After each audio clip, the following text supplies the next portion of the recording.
So next we have ZZ2 from South Africa, a company with a very strong philosophy, a big market player, so to say.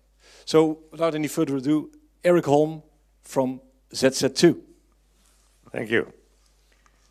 Yeah, it seems like the other extreme we're coming from, because we talk about thousands of hectares of open land we're cultivating. But there's one touching point between these two talks, and this is relevance. You don't climb a mountain because you can in agriculture. You do what is relevant and what your market requires of you. Just to quickly introduce us and tell you where we come from, southern point of the dark continent, Africa, and our operations really got big about half a century ago, but we have, for South Africa, a very long history in farming, long tradition, and we have a family business. It's a family business which gives us the advantage that long before it became a buzzword, sustainability was a real serious issue with ZZ2. Our operations are pretty much spread out over South Africa, but over 80% is up in the northern province, where we grow our tomatoes, which are over 80% of our business. That's about the scale we work on open lands. We employ 8,500 people. So it's a very labor-intensive business, tomatoes on open land, as you can imagine. And that is what it looks like when you look over the valleys we farm in. We're also into a few other products, very fast growing in avocados. We have about 900 hectares already, and we hope to double it. Onions, apples, avos, and mangoes. Also cattle, about 5,000 head of cattle, our own breed, which we are very proud of. And things like dates and so on are also coming into our basket. Now, our inspiration, that is what people usually call their vision, and it's usually framed in the foyer of a business and looks very pretty, and that's it. For us, it's very serious, and it's a quaint sort of vision, as you will see. And my job is actually just to explain that to you, to understand how we see disruptive technology or any new technology.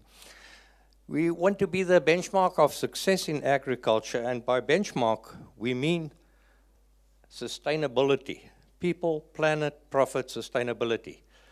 Social sustainability. Natural sustainability, and financial sustainability.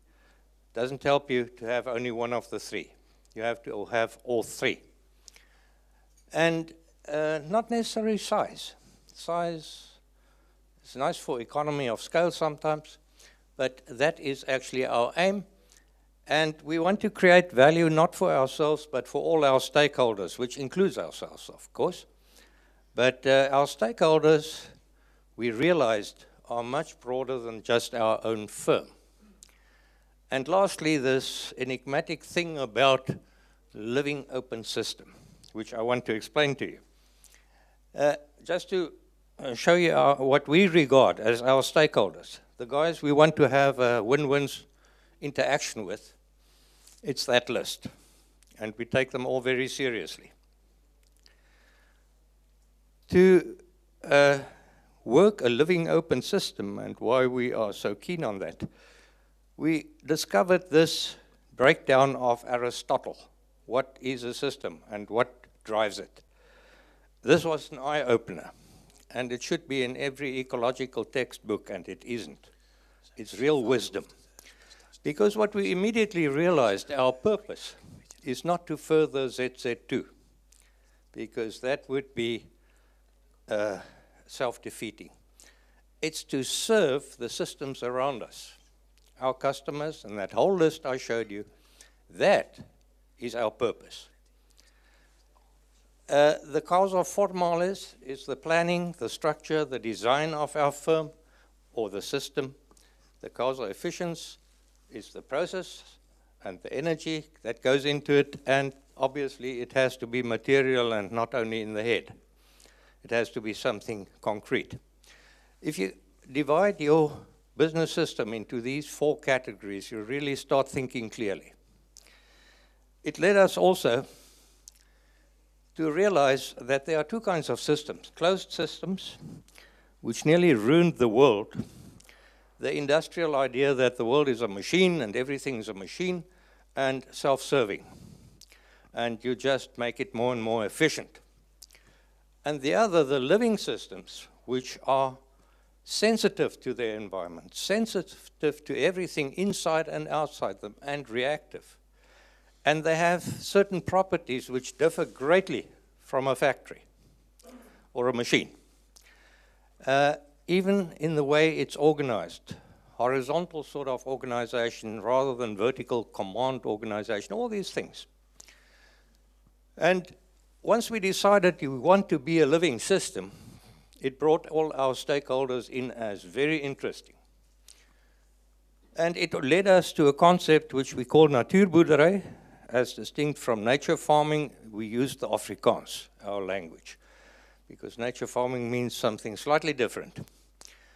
And the result of that is that if you compare our system to industrial farming, the really bad closed system farming, or to organic farming, you get a best of 2 worlds sort of picture. Eh? And it really works like that. We've proved it over 10 years. We do get a people, planet, profit, sustainable system that way, which none of the others can boast. We take our cues from nature when we think about economy of scale and things like that. We really go back to ecosystem laws and investigate ourselves and say, where must we be small? Where must we be big? For instance, we'll never farm a land of more than 40 hectares with 1 farmer. You just don't do it. You're stupid, because it's not tomatoes. You can't do like that. You don't do them like mealies or sugarcane. You have to break up into small systems there.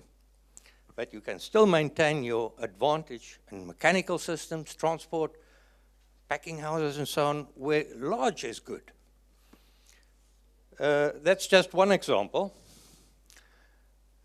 We switched everything to compost to save our soils, and it means we produce about 10 tons a day of compost to stay ahead. And then also, not only best nature-friendly designs, but also best technology. That's what nature farming means. And there I hand over to my colleague here, who's an engineer and who understands that.